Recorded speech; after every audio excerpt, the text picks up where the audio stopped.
아침 저녁으로 쌀쌀한 11월입니다. 라디오 서울과 함께 언제나 여유와 따뜻함을 가지시길 바랍니다. 강혜신의 오늘의 미국.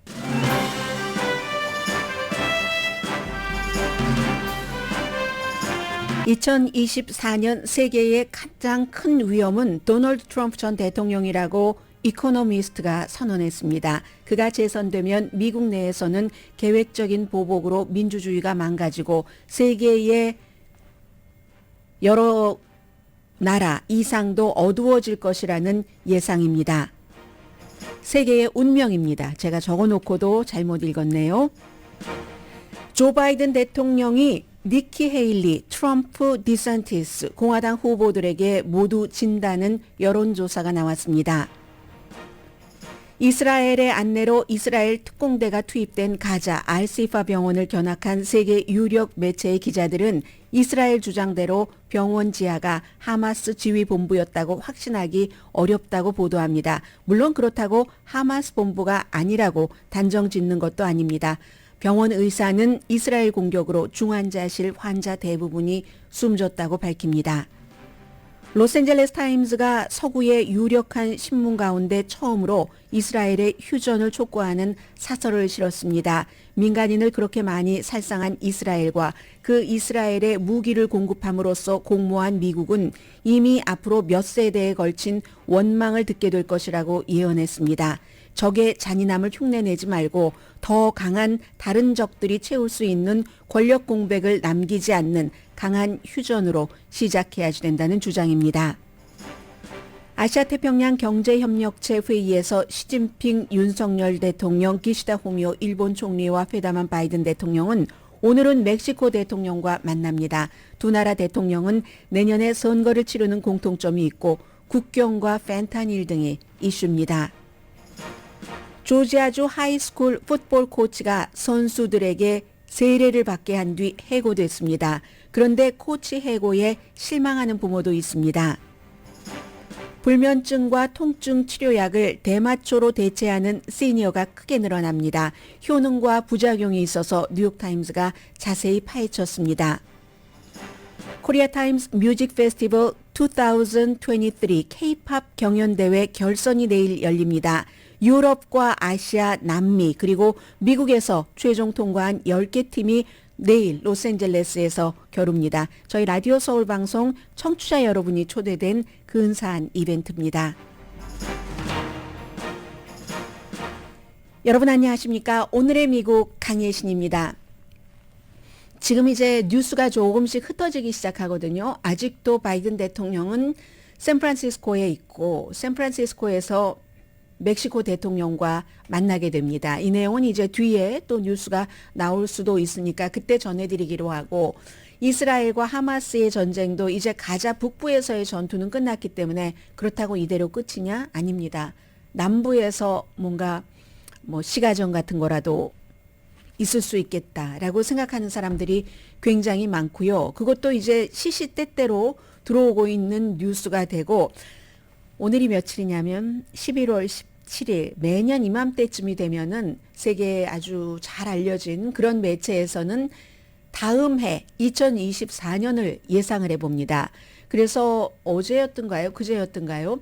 이코노미스트도 2024년도에 세계에서 공통적으로 주목을 해야지 될 10가지 추세에 대한 그 편집이네.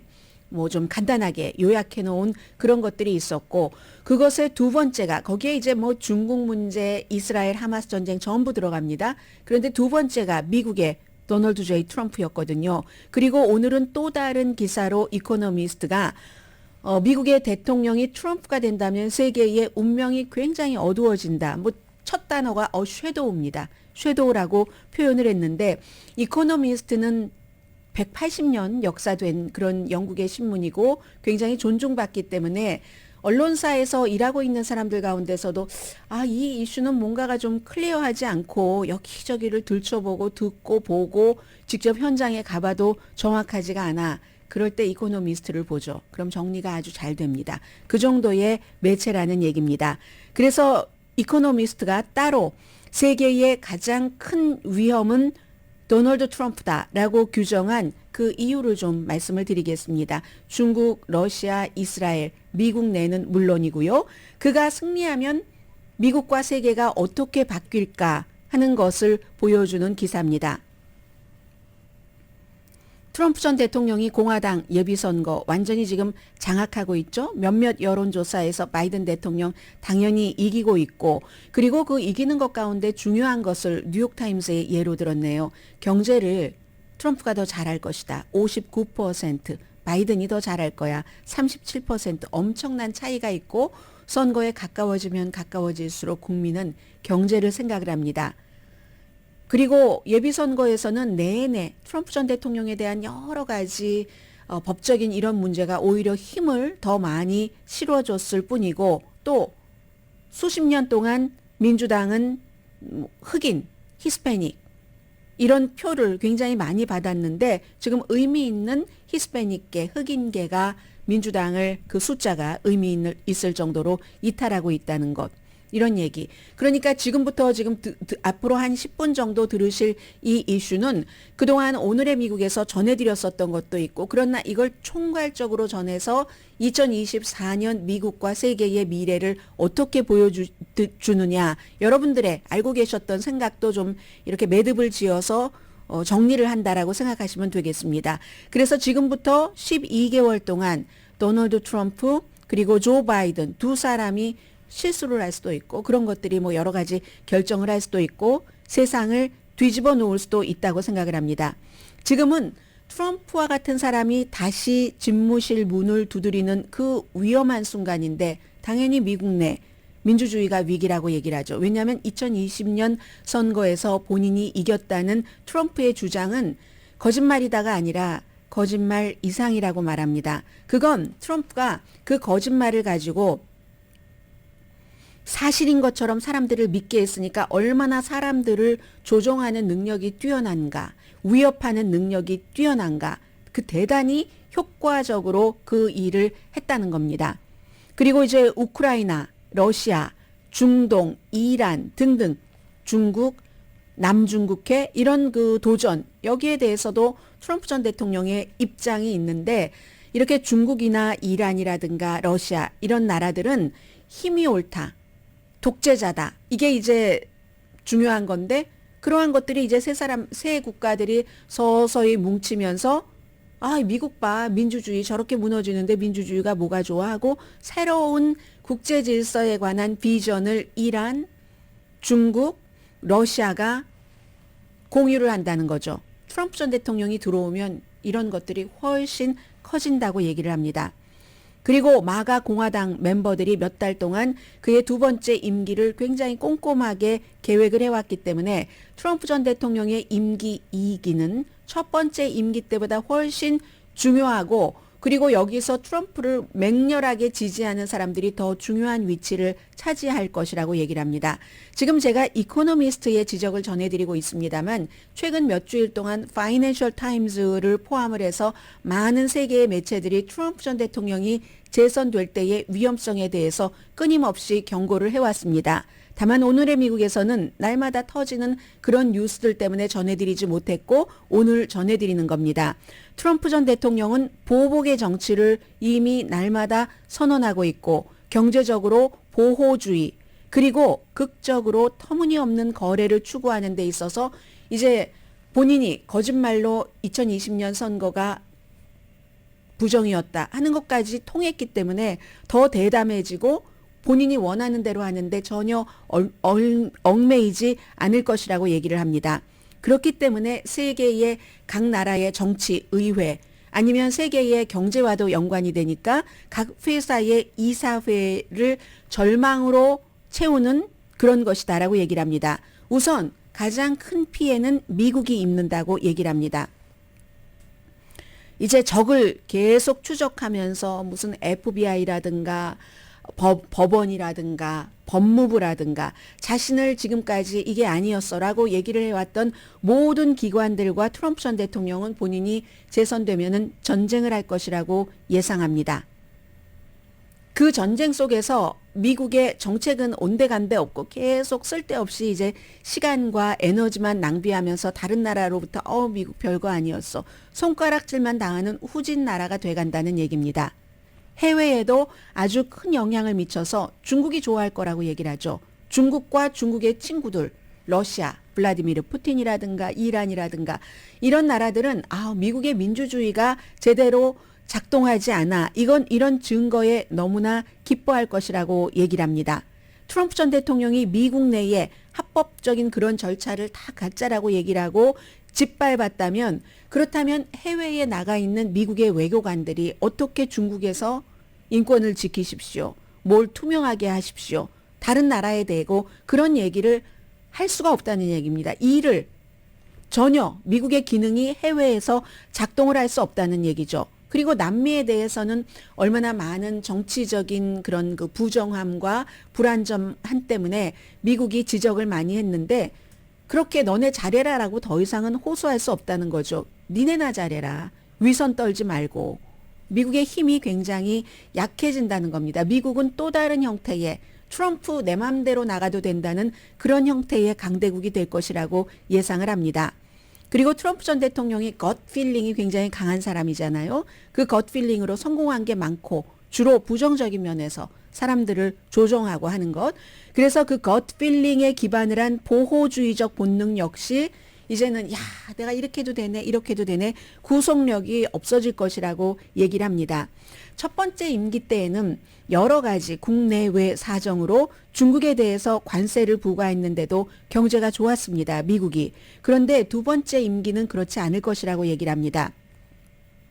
지금 트럼프 전 대통령 웹사이트를 들어가 보면요, 관세 부과하는 것을 현재 수준의 3배가 넘는 한 10% 정도, 이 정도를 고려하고 있습니다.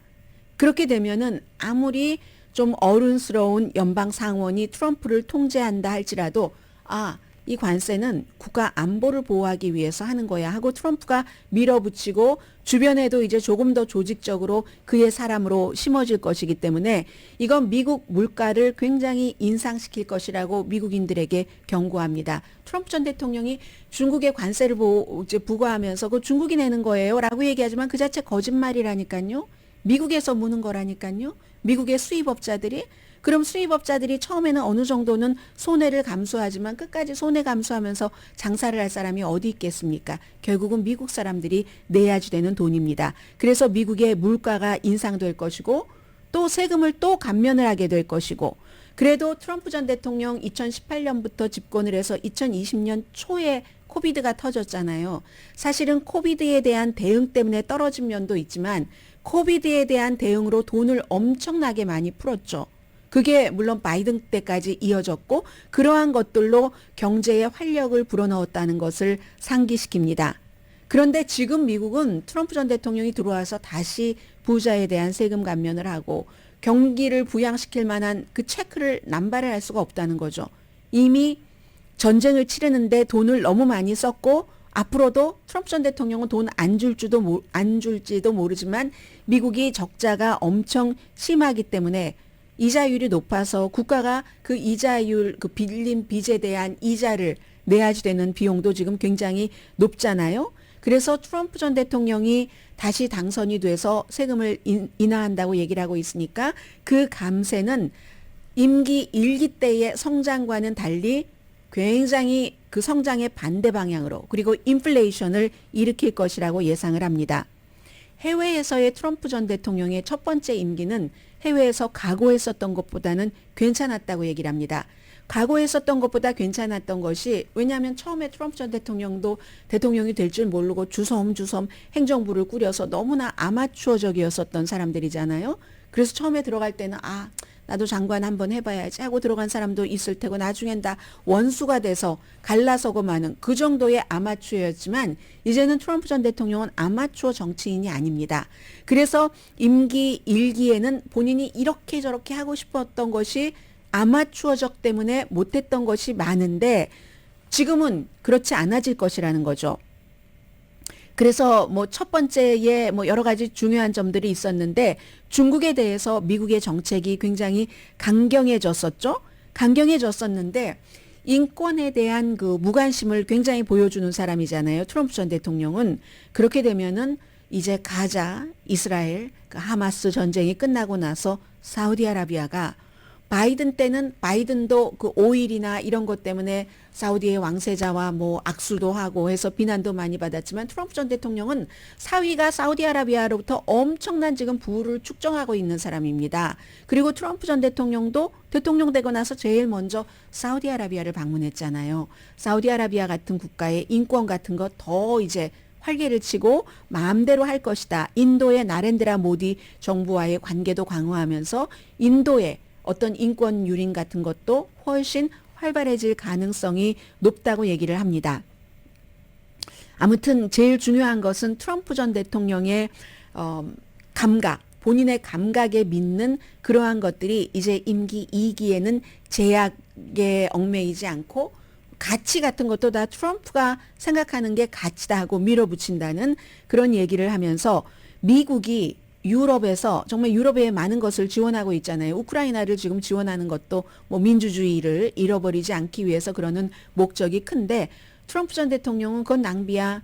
미국이 너무 아까워. 돈 이런 걸 왜 거기에 낭비를 해? 라고 생각을 한다는 거죠. 그러니까 내가 대통령이 되면 하루 만에 우크라이나 전쟁을 끝낼 거야. 라는 게 누가 좋아하겠습니까? 러시아가. 그래서 이코노미스트는 러시아의 블라디미르 푸틴은 국내에 의해서가 아니라 트럼프에 의해서 그의 정치 미래가 결정된다. 트럼프가 당선되기를 학수고대한다라고도 쓰고 있습니다. 나토를 없애버리겠다? 나토에서 탈퇴하겠다라고 위협을 한 것. 이런 것. 중동에서는 그 지역에서 중동에서 갈등을 일으키는 것이 아무리 많아도 거리낌 없이 이스라엘을 지지할 가능성이 높다고 예상을 합니다. 물론 지금 바이든 대통령도 이스라엘 하마스 전쟁에서 엄청나게 이스라엘을 지지하고 있지만 그래도 최소한 벤자민 네탄야후에게 뭔가 시동을 걸기도 하고 미국 정부가 지금 시동을 걸어서 연료를 조금이라도 이제 다시 공급을 하기 시작한다고 어제 발표를 했잖아요. 네탄야후가. 그런 것 이제 안 한다는 겁니다. 이스라엘만 좋으면 that's it. 그렇게 되면은 중동이 화약고가 되고 미국만 잘 되면 돼. 미국이 다른 나라가 그렇게 힘든데 잘 될 리가 없겠죠. 아무튼 그런 것. 아시아. 여기에서 이제 한국이 나옵니다. 아시아에서도 트럼프 전 대통령은 그 작은 섬에 대만이라는 그 섬에 이익을 주기 위해서 왜 핵무장을 한 중국과 미국이 그 점에 있어서 싸워야지 되는가? 이걸 도저히 이해를 할 수 없는 할 수 없는 그 머리가 브레인이 사람이 트럼프라고 얘기를 합니다. 민주주의잖아요. 이스라엘과 마찬가지로. 그래서 이제 이거는 정말로 대만을 버릴 것이다 라고 생각을 하고 있고 대만을 버리기 위해서 중국의 시진핑과 뭔가를 거래까지 할 수 있는 사람. 미국에 조금 이득이 되면서 대만을 버려버릴 수 있는 사람. 그런 것. 그리고 이제 유럽에서는 당연히 미국이 유럽을 버릴 것이라는 것을 블라디미르 푸틴이 알고 있기 때문에 지금 우크라이나에서 끝나지 않고 그 옆에 몰도바 발트의 연안국가 이쪽으로 이제 계속 우리가 다 야금야금 먹어야지 하는 동기를 주게 될 거라는 겁니다. 중동에서도 이스라엘을 전폭적으로 지지하면 이제 팔레스타인과 이스라엘의 그 평화 협상에 관한 합의는 이뤄내기 힘들겠다는 거죠. 트럼프 전 대통령이 집권하고 있는 사이에 이런 것. 그리고 이제 한국이 나오는데 트럼프 전 대통령이 동맹국 편에 왜 서냐고. 한국도 그렇게 잘 사는데 국방비를 뭐 미군 주둔 다 내라고 지난번에 5배였던 거야. 이거 또 하겠죠, 당연히. 그렇게 되는 경우는 이번에야말로 일본과 한국도 미국을 믿지 못하고 어떻게든 노력을 해서 핵무기를 가질 수도 있다. 이 점은 한국이 핵무기를 갖는 것은 장기적으로 한국에 좋은 것인지 나쁜 것인지 뭐 학자에 따라서 다른 판단을 하겠지만 미국이나 세계에서 볼 때는 한국이 핵무기 갖는 거 싫어하는 겁니다. 한국뿐만이 아니라 일본까지도 트럼프 전 대통령이 어때 니들 알아서 하고 그렇게 하면 이제 그렇게 될 수 있다 하는 것을 얘기를 하고 기후변화에 대해서도 혹스라고 얘기를 많이 했던 사람이니까 더군다나 하원 의장도 하나님이 다 관장하시는 기후변화를 왜 인간이 얘기를 하느냐라는 아주 기독교 근본주의적인 사상을 갖고 있기 때문에 트럼프 전 대통령이 되고 하원 의장이 공화당 하원 의장이면 굉장히 이를 손발 맞춰서 여기에 대해서 잘 하겠죠. 뭐 에너지부도 없애버린다고 하고 이랬었던 사람을 에너지부 장관으로 릭 스캇이라는 텍사스의 주지사였던 사람을 그 자리에 앉힌 사람이 트럼프 전 대통령이니까요. 그런 것들, 이건 기후변화를 늦추려는 미국과 세계의 노력을 완전히 무너뜨릴 가능성이 높다고 얘기를 합니다. 그리고 어찌 보면은 중국에 대해서 강경하게만 해야 돼, 뭐 대화하면 안 돼 하는 매파들에 지금 둘러싸여 있기 때문에 트럼프 전 대통령이 그래서 어쩌면 계산을 잘못해서 중국과 뭘 받고 대만을 줄 수도 있지만 뭔가가 잘못돼서 굉장한 분쟁이 그 지역에서 일어날 수도 있다고 예상을 합니다. 그렇기 때문에 이번에 2024년도 미국의 대통령 선거는 너무나 중요해서 말 그대로 분수령이 될 것이다 라고 얘기를 합니다. 그래서 미국은 어찌 보면 최악의 상황을 알면서도 그를 뽑았을 것이기 때문에 미국의 많은 사람들은 그렇게 될 경우는 미국이 도덕적인 권위가, 이건 민주당 공화당 할 것 없이 그 도덕적인 권위가 쇠퇴할 것이다. 트럼프가 뭐 비즈니스 하는데 잘못하면 어때? 원래 비즈니스 하는 사람 다 그런 거 아니야? 뭐 이렇게 저렇게 문제가 나오면 다른 사람도 그러는데 지금 재수 없어서 걸린 것 아니야? 이렇게 얘기할 때 이거 대통령이잖아요. 미국 사람들이 그렇게 생각하면서 말하고 트럼프를 뽑으면 이건 미국의 도덕적인 권위는 완전히 제3세계 국가로 가버린다는 얘기를 하고 있습니다. 그리고 더 중요한 것은 선거는 소수의 그런 스윙 스테이트의 몇만 명이 선택을 할 수 있는, 그런데 공정하죠. 유권자에 의해서 결정이 될 것. 본인이 당선되면 부정선거 아니었다고 할 것이고 만약에 떨어지면 부정선거라고 하겠지만 당연히 그렇지만 어쨌든 소수의 유권자의 2024년도 미국의 운명뿐만이 아니라 세계의 운명이 걸려 있다는 겁니다. 지난번에 선거 끝나고 나서 바이든 대통령이 큰 표 차이로 이기기를 바랬던 사람이 많았지만 그렇지 못했습니다. 원래 대선은 그렇게 큰 표 차이로 이기지는 않습니다. 언감생심 이게 부정선거였다고 주장하지 못할 정도로 이겨주면 좋은데 지금 이제 이코노미스트의 생각이 그런 거죠. 그럴 리가 없다고 보고 있는 것이고 미국의 유권자들의 손에 세계의 운명이, 미국의 운명이 달렸다라면서 가장 큰 세계 공통적인 위험이 도널드 트럼프라고 이코노미스트가 선정을 했습니다. 그리고 또 하나는 불행한 것은 마케트 로 스쿨이 조사를 한 결과 니키 헤일리가 바이든 현 대통령을 이길 수 있는 확률이 12% 차이네요. 이기고 트럼프도 4%, 론 디선티스도 2% 차이로 지금으로서는 바이든 대통령이 진다는 겁니다. 누가 돼도 니키 헤일리가 가장 많이 된다고 하지만 예비선거에서 트럼프 전 대통령이 될 가능성이 굉장히 높잖아요. 그래서 세계의 운명을 쥐고 있는 미국의 금요일입니다.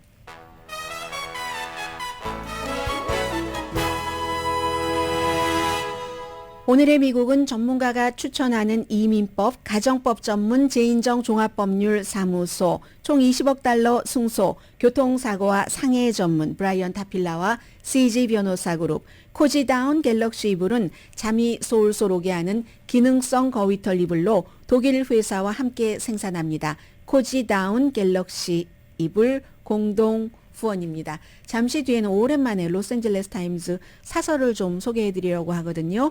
잠시 뒤에 뵙겠습니다.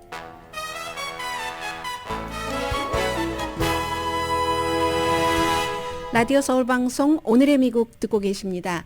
네, 지금 이제 그 이스라엘, 그 하마스 전쟁에 대해서는 기자들이 이스라엘의 초대를 받아서 전부 이제 알시파 병원, 물론 다 기자들이 취재를 할 수 있는 건 아니에요. 이스라엘이 보여주는 곳, 뭐 가라는 곳 이런 데만 이제 뭐 전쟁 중이기도 하니까 갈 수 있는데 이스라엘군은 뉴욕타임스 기자에게도 보여줬고 BBC 방송 기자에게도 알시파 병원이 하마스의 지휘 본부라고 했기 때문에 여러 가지를 보여줬습니다. 예를 들어서 뭐 전선 계단이 있고 또 무슨 그 터널이 있고 터널 입구, 그 입구의 깊이는 알 수가 없죠. 내려가 보도록은 하지 못했고 위에서만 사진 찍도록 허용을 했기 때문에 그래서 뉴욕타임스도 뉴욕타임스도 굉장히 이제 친이스라엘적인 보도를 많이 하고 있는데 그곳이 하마스가 이용하는지 우리는 확신을 할 수가 없다. 확인을 할 수가 없었다라고 했고 또 BBC 방송도 마찬가지입니다. 뭐 총도 보여줬잖아요. 첫날은 뭐 총 10정 나왔다고 하고 하는데 그게 칼라세니코프 소총이라고 하는데 칼라세니코프 소총은 중동에서 아주 흔한 총이기 때문에 이게 꼭 하마스가 썼다 아니다 알 수 없고 BBC 방송 그 기자가 뭐 다 중장비하고 들어가 이제 이스라엘의 안내를 받고 나서 쓴 기사입니다. 터널 입구를 얘기를 하지만 터널은 가자에 너무 많습니다. 제가 언젠가 여러분들께 말씀을 드렸던가요? 지금 이집트와 이 가자 지구의 그 국경 조금 문 열어놓은 바로 그 지역이 예전에 이스라엘과 이집트가 막 싸우다가 휴전하고 나서 그 도시를 반으로 딱 갈라놔서 도시가 남북으로 갈렸기 때문에 사람들이 굴을 파고 가족들을 이산 가족을 만나러 다니고 또 물건도 그쪽으로 소통을 하고 뭐 이랬다. 뭐 예를 들어 우리 예전에 뭐 도깨비 시장 그건 도깨비 시장은 조금 의미가 다르지만 필요한 것이 있는데 구할 수가 없고 길은 막혀 있고 하니까 이렇게 하는 그런 의미에서는 그런 식으로 굴이 너무너무 많은 겁니다. 가자 지구에는. 그래서 그게 꼭 하마스의 굴인지도 우리는 알 수가 없다. 그리고 이 병원 자체가 예전에 이스라엘이 완전히 그 통제하던 시절에 이스라엘 그 건축가가 만들었는데 설계를 하고 만들었는데 그 당시에 이미 병원이니까 지하를 다 만들었답니다. 지하 시설을 만들어서 여러 가지도 보관하게 하고 이스라엘 설계사가 설계를 해놓은 것이기 때문에 이제 그렇다는 것. 1970년도에 알시파 병원이 지어진 병원이라고 하네요. 그렇지만 그렇다고 그게 하마스의 본부가 아니었다고 말할 수도 없죠. 왜냐하면 이스라엘도 너무나 예민하니까 예민한 것들은 적에게 또 정보가 될 수 있기 때문에 아직 공개를 안 하는 부분이 있는지 그것도 모르고 또 병원이 너무 크니까 꼭 이 지점, 이 터널 입구는 아니더라도 또 다른 곳에 하마스가 기거하는 터널이 있을지 그건 우리가 알 수 없지만 BBC 방송이나 뉴욕타임스 기자는 이스라엘이 주장하는 이게 하마스의 본부다라는 것은 우리는 확인을 할 수가 없다라고 얘기를 합니다. 이게 왜 중요하냐면 이렇게 되는 경우는요. 휴전하라는 압박이 커지는 겁니다. 아니 엿새나 그 주변에 포위를 하고 탱크를 놓고 몇만 명이나 있는 사람들이 병원에서 피신하는 것을 다른 곳으로 뿔뿔이 흩어지게 하고 지금 병원 의사가 중환자실에 환자들은 대부분 숨졌답니다. 연료도 안 주고 전기도 안 주니까 연료 주는 것도 유엔이 하루 필요한 유엔만 쓰라고 하고 하루 필요한 것의 9%밖에 안 된답니다. 줬다는 말을 하기 위해서 주는 거죠. 그 정도 되면 미국이 하도 압박을 하니까 그래서 이제 그렇게 되는 상황에서 그렇게 거길 포위하고 그랬단 말이야. 그리고 주변에서도 그 인질로 잡혀간 사람이 숨진 시신이 발견됐는데 그건 이제 공습이나 이런 그 이유에서 그랬을 확률이 높다고 보고 있고 하니까 벤자민 네탄야후도 할 수 없이 우리가 민간인을 보호하지 못한 것 인정한다. 그런데 그건 하마스 탓이야. 우리 탓이 아니야. 라고 얘기를 합니다. 상황이 이 정도가 되면 아무리 텔레비전에서 지금도 나오는데 계속 하마스가 잡아간 인질 사진을 이제 자꾸만 보여주더라도 비대칭이 이만저만 비대칭이 아니잖아요. 가자 사람들이 지금 겪고 있는 가자의 어린이들은 엄마가 숨지는 것을 본 그 눈앞에서 본 아이들이 한두 명이겠습니까? 그렇기 때문에 그건 비교 대상이 되지가 않는다는 겁니다. 그래서 이러면은 계속 지금도 화면에 보이네요. 굴 입구. 이제 휴전해라 하는 얘기가 나오고 그리고 또 남부로 가면 안전하다고 했잖아요. 안전하지가 않아요. 지금 칸 유니스 난민촌 인근의 네 군데 마을 떠나라고 얘기를 했답니다. 칸 유니스라는 곳이 지금 하마스 군 사령관이 태어난 난민촌이에요. 그 난민촌에서 태어났는데 뭐 남쪽으로 가라고 하더니 거기도 다 이제 떠나라고 하면 어디로 떠납니까? 이스라엘로 못 가잖아요. 이집트로도 못 가잖아요. 팔레스타인 사람들 어디로 가라는 겁니까? 완전 도가내든 쥐 상태에서 유엔 세계 식량기구는 가자 주민들 지금 굶어 죽을 그럴 형편이다라고 얘기를 합니다. 그리고 이스라엘군이 가자뿐만이 아니라 서한지구에서도 반발이 있으니까 아무래도 같은 민족이니까 난민 캠프 그 유명한 제닌 난민 캠프를 또 이스라엘 군인들이 들어갔답니다. 드론으로도 공격해서 사망자도 나오고 이러면 이럴수록 휴전 압박이 강해집니다. 미국에서요 이제 한 명이 아닙니다. 팔레스타인계인 그 라시다 그 트라이브뿐만이 아니라 이란 오마르 역시 무슬림으로서 미네소타가 지역구이죠. 알렉산드리아 오카시오 콜테스 이런 의원들이 미국은 이스라엘에 무기 주는 것을 당장 중단해라 하는 결의안 만들었습니다. 또 견책안이 나올지 모르죠. 아무튼 그리고 퀴니피악 대학교의 여론조사 결과에 따라도 이스라엘 사람보다 팔레스타인에 공감하는 미국 유권자의 숫자가 점점점 늘어납니다. 늘어나도 아직까지는 이스라엘에 대한 대다수의 유권자들은 54%는 여전히 팔레스타인보다는 이스라엘에 더 많은 동정심을 느끼기는 합니다. 여기서 중요한 기사 하나 소개해 드립니다. 기사가 아니라 어피니언이네요. LA 타임즈가, 뉴욕타임즈는 아직 그러지 않아요. 완전 주이시니까. 물론 로스앤젤레스 타임스도 주이시들이 가장 많이 살고 있는 곳에서, 그러니까 주이시들이 가장 많이 보는 신문이기도 하죠. 바로 저희 회사 옆에 라브레아 있는 쪽은 그 오토독스 주이시들 많이 살고 있는 곳이잖아요. 이 로스앤젤레스 타임스가 서구의 유력한 신문 가운데서는 처음으로 이스라엘의 휴전을 촉구한다. 바이든 대통령이 압박해야지 된다고 하는 사설을 실었습니다. 지금 휴전하시라. 가자에서의 살인은 멈춰야 한다. 전해드립니다. 가자 지구의 하마스 무장 세력에 대한 이스라엘 작전과 팔레스타인 민간인에 대한 무차별 살해를 구별하는 것이 불가능해졌습니다. 무고한 사람들이 도망가는 것을 허용하는 그 시간이 너무 짧거나 뭐 하루에 몇 시간 이러거나 그래도 갈 곳이 없고 무의미합니다. 뭐 다 이렇게 하라는 것이. 이제는 휴전을 해야지만 됩니다. 바이든 행정부는 벤자민 네탄야후 정부에 강력하고 지속적인 휴전 압박을 가해야지 됩니다. 영국과 프랑스가 아무리 휴전하라고 해도 바이든 대통령은 지금 휴전 아니라고 얘기를 합니다. 이미 가자 지구 주민 11,000명 이상을 살해한 것으로 알려진 공격을 중단해야지 될 때입니다. 더 이상은 세계가 더 많은 사람, 민간인 학살이라고 표현을 합니다. 지켜볼 수 없습니다. 10월 7일 이스라엘 민간인에 대한 가혹한 기습 공격으로 이 적대 행위를 시작한 하마스에 대해서 환상을 품어서는 안 됩니다라고 얘기를 합니다. 이 사설도 오늘의 미국에서 늘 말씀드리던 것을 종합판으로 지금 적어놨네요. 읽다 보니까 무장한 세력이 1,200명 살해했고 이스라엘 미국인 등 41개국에서 240명 정도 인질로해서 계속 붙잡고 있고 몇 명 풀어주고 몇 명은 숨진 채 발견이 됐고 하는데 이스라엘이 하마스가 이 시파 병원 가장 큰 병원이요. 지금 이제 특공대가 들어가 있는 그곳을 하마스가 지휘센터와 무기 창고로 사용했다고 주장하지만 여기에 대한 증거를 거의 제시하지 못했다. 물론 그럴 수도 있다는 건 말씀드립니다. 그런데 하마스가 팔레스타인 민간인을 인간 방패로 대할 것이라는 것은 의심할 여지가 없잖아요. 그거 우리 다 안다 이런 얘기입니다. 그러나 하마스의 잔혹 행위와 똑같은 게 아니라 더하죠. 1,400명대 11,000명 이상이니까 그런 잔혹 행위를 그 민간인인 줄 뻔히 알면서 정당화하는 것은 이건 아니, 하마스의 잔혹 행위를 정당화하는 것도 아니지만 그렇다고 이스라엘의 이 같은 보복 행위를 정당화할 수는 없다는 게 LA타임스 사설의 주장입니다. 하마스 초기 공격 이후에 이스라엘이 가자 북부 주민에게 집을 떠나라고 지시를 했죠. 그런데 이제 어머니 할아버지들이 집을 떠났다가 집을 잃은 것을 경험한 사람이라든가 도저히 떠날 수 없는 사람들은 떠나지 않을 때 많은 사람들이 그런 얘기를 했습니다. 한인분들이. 제가 욕 많이 먹었어요.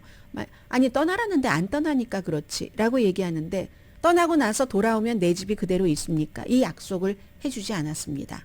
떠나도 내가 살아있다는 약속조차도 해주지 않았습니다. 그리고 지금은요 기반시설이 다 무너졌습니다.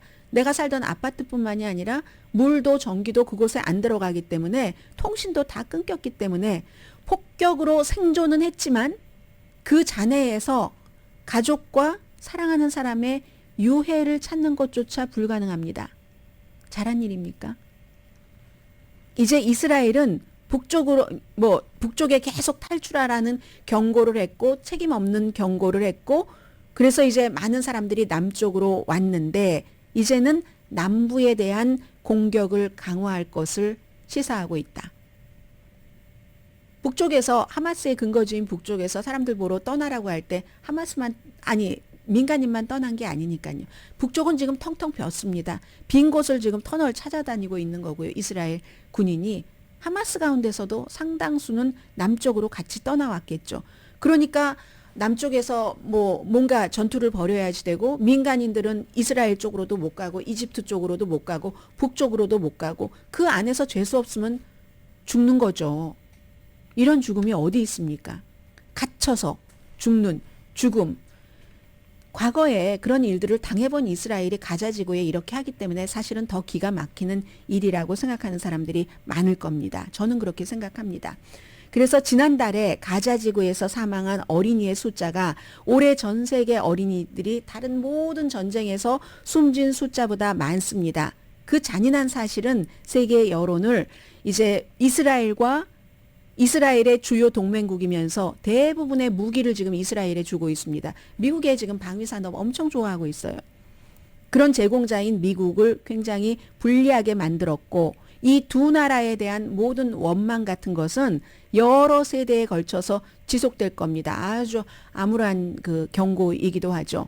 그리고 팔레스타인 생존자들에게 가해진 그 트라우마, 물론 이스라엘 이번 생존자들 피해자들에게도 트라우마가 있지만 수적으로 비교를 할 수가 없잖아요. 그리고 특히 가자 지구는 너무 어린아이들 인구가 많으니까 숨진 사람 가운데 거의 반이 어린아이들이잖아요. 그 트라우마, 이 트라우마는 앞으로 하마스, 헤즈볼라 그 밖에 이스라엘을 파괴하려는 다른 적들의 모집을 증가시킬 뿐이라고 확언을 합니다. LA타임스는 수요일에 UN 안전보장이사회가 구호품을 전달하는 곳이 가자 사람들 굶어 죽지 않도록 좀 우리 전달할 수 있도록 해달라, 길을 터달라 이런 결의안까지 승인을 했습니다. 미국 이 결의안에 찬성표 안 던졌습니다. 그렇다고 거부권도 행사하지 않았습니다. 그런데 이 같은 일시중지는 치명적인 공격을 조금 이따 또 시작할 거기 때문에 아무런 의미가 없습니다. 제가 한 2주일 전에 시사만평을 하나 봤는데요. 미국의 시사만평가는 아니었던 것 같아요. 어떻게 그렸냐면 이제 일시적으로 중단을 하잖아요. 하루에 4시간 이렇게 이제 4시간씩 공격 중단하고 피하라고 한다고. 그때 사람들은 사랑하는 사람 막 그 맨손으로 가서 시신을 찾는 일하고 그리고 찾기도 하고 못 찾는 경우가 더 많겠죠. 못 찾는 경우 막 공습하면은 빌딩들이 몇 개의 빌딩이 엉켜서 무너지잖아요. 그 안에서 내 가족의 시신을 어떻게 찾겠습니까? 그래서 이제 그 찾다가 그러다가 몇 시간 지나면 또 공습하잖아요. 아무 소용이 없다는 얘기를 하고 있습니다. 바이든 대통령이 하마스가 공격을 하고 나서 이스라엘을 방문해서 9.12 사건 끝나고 나서 우리도 미국도 실수했다. 그렇다고 우리처럼 실수하지 말라고 민간인을 숨지게 함으로써 이제 시간을 낭비하고 세계의 지원도 낭비하지 말아라. 지원들이 지금 떨어져 나가고 있잖아요. 그리고 적의 잔인함을 흉내내지 마십시오. 하마스의 잔인함을. 더 강한 적들이 채울 수 있는 권력 공백을 남기지 마십시오. 출구 전략을 가져야지 됩니다. 이런 얘기한 것을 상기시키면서요. 미국의 실수를 염두에 두고 이스라엘과 공모를 피하는 것은 이제 바이든 행정부의 의무입니다. 우리는 가자지구 공포에 대해서 이미 다 너무 많은 사람이 숨졌기 때문에 변명할 시간조차 지났습니다. 바이든 대통령은 지금부터라도 대량 학살, 무차별 살해를 막기 위해 벤자민 네탄야후를 강하게 압박해야지 됩니다. 그 압박이라는 것은 휴전을 요구하는 것으로 시작됩니다. 세계 서구에서 중요한 신문 가운데선 처음으로 로스앤젤레스 타임즈가 사설에서 휴전을 촉구했습니다.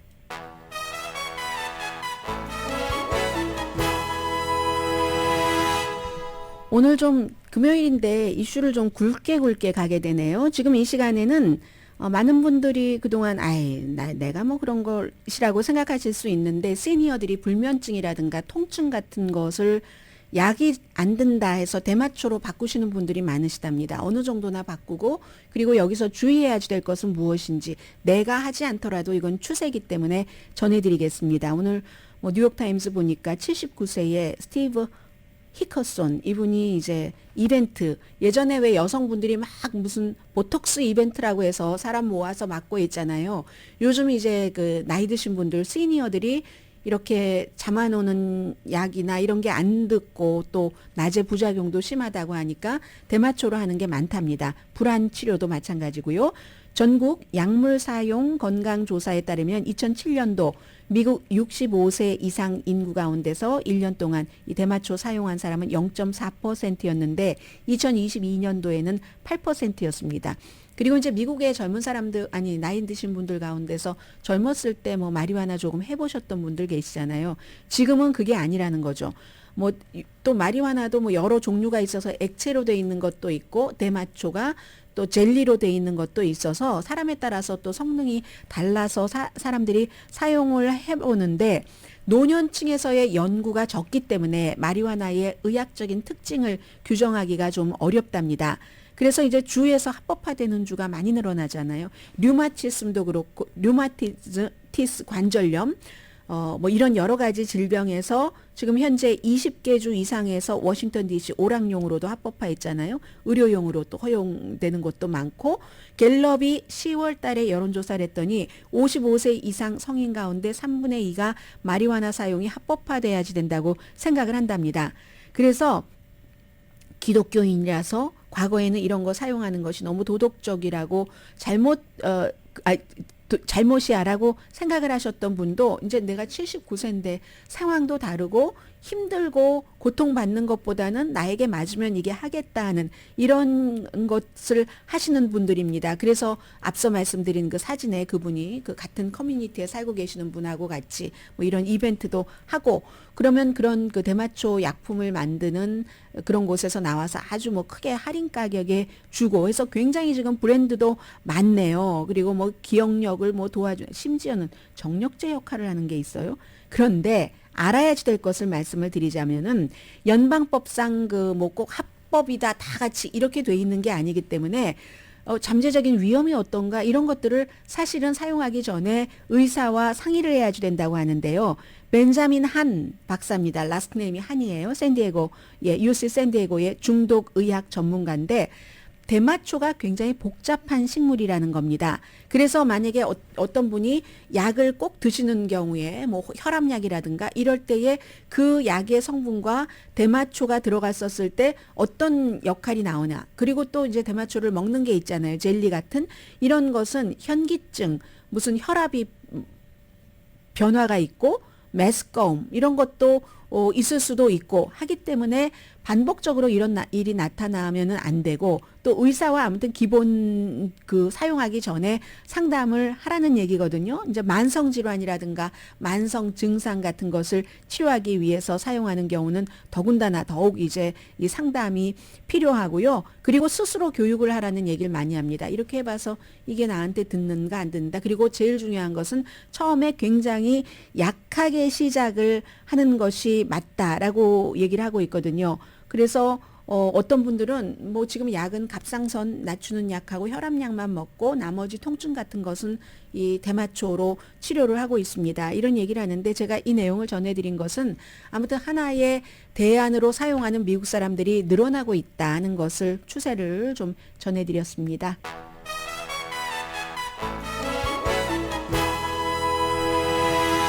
라디오 서울 방송 오늘의 미국 듣고 계십니다. 이제 그 바이든 대통령, 윤석열 대통령, 기시다 후미오 총리와는 함께 공동으로 만났죠. 그 전에 시진핑 중국 국가주석 만났고 멕시코의 대통령은 이름이 길어서 봐야지 돼요.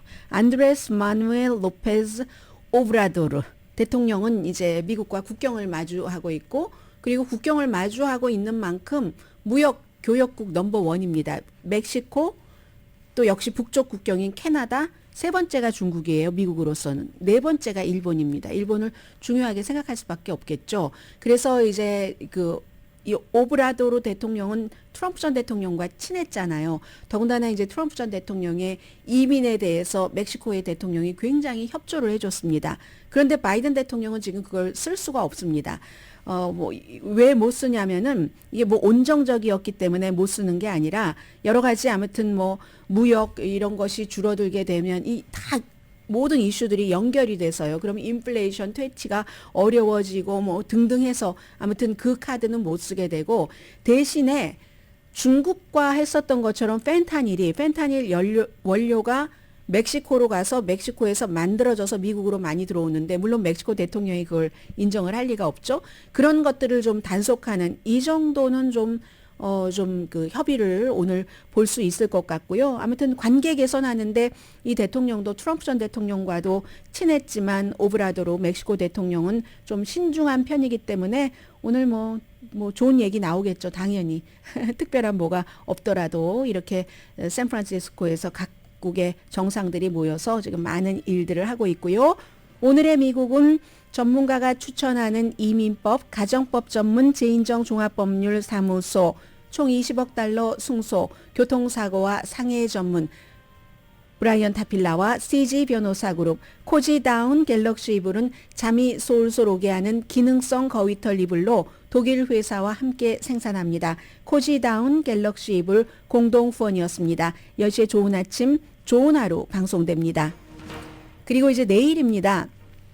굉장히 새롭게 저희 이제 한국일보 미디어 그룹이 주최를 하고 또 그 서울경제신문이 후원을 하는 이름이 또 기네요. 코리아 타임스 뮤직 페스티벌 2023 K-팝 경연대회 결선 무대가 이제 내일 이 한인타운에서 열리는데 저는 깜짝 놀랐어요. 어디 유럽에서 뭐 일본에서 뭐 어느 남미에서 다 비행기 타고 와서 결선을 하는 겁니다. 수많은 사람들이 참여를 해서 10개 팀, 개인과 팀이 하는 이런 일들이 한인타운에서 있습니다. 세계가 굉장히 변하고 있죠. 저희 라디오 서울 청취자 여러분들 소개하셨으니까 내일 토요일에 있을 이건 많이 즐겨주시고요. 저희가 유튜브로도 생중계합니다. 강희신이었습니다.